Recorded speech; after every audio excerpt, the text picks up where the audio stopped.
A few months ago, my cousin Vanessa sent out invitations for her wedding to Daniel. Everyone in the family was so excited until we actually read them. At the bottom of the invitation, it said, "This is a men-only wedding. Female guests are not permitted." At first, everyone laughed because we thought it had to be a joke. It wasn't. When people asked Vanessa why, she said she didn't trust women around Daniel.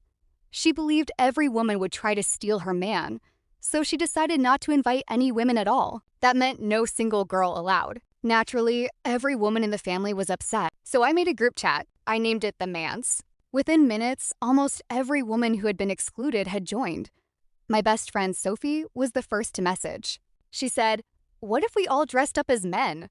The chat went silent for about 10 seconds. Then everyone started saying, "Wait, that's actually genius." Over the next 2 weeks, we rented suits, bought fake mustaches and beards, wore short wigs, and practiced lowering our voices. One of my friends, Chloe, even spent hours teaching us how to walk more confidently so we wouldn't look suspicious. When the wedding day arrived, we all met outside the venue. Looking around, I could barely recognize anyone. We looked like we were about to film a detective movie. As we walked in, one of the ushers, Jake, smiled and said, "Welcome, gentlemen." I nearly burst out laughing. Everything was going perfectly. People shook our hands. We chatted with guests. Nobody recognized us. I honestly thought we had pulled it off. Then the photographer announced, "Can I get all the men together for one big group photo?"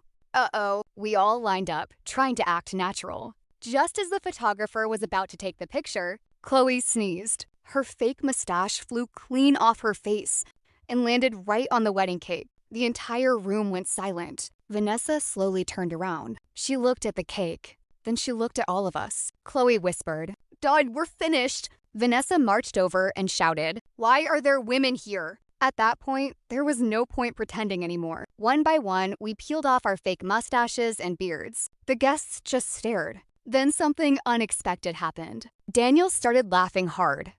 He was crying with laughter. A few seconds later, his best man, Ryan, started laughing too. Then almost the entire room joined in. Even Daniel's grandmother, Margaret, reached up, removed a fake mustache from her own face and said, "We followed your rules, though." The room exploded with laughter. Vanessa was so angry. She demanded that we all leave immediately. But before anyone moved, Daniel turned to her and said, "They're my family too. If they can't stay, neither can I." The room went silent again. After a long, awkward pause, Vanessa realized everyone was looking at her. Finally, she sighed and said, "Fine, they can stay." The rest of the wedding actually turned out to be really fun.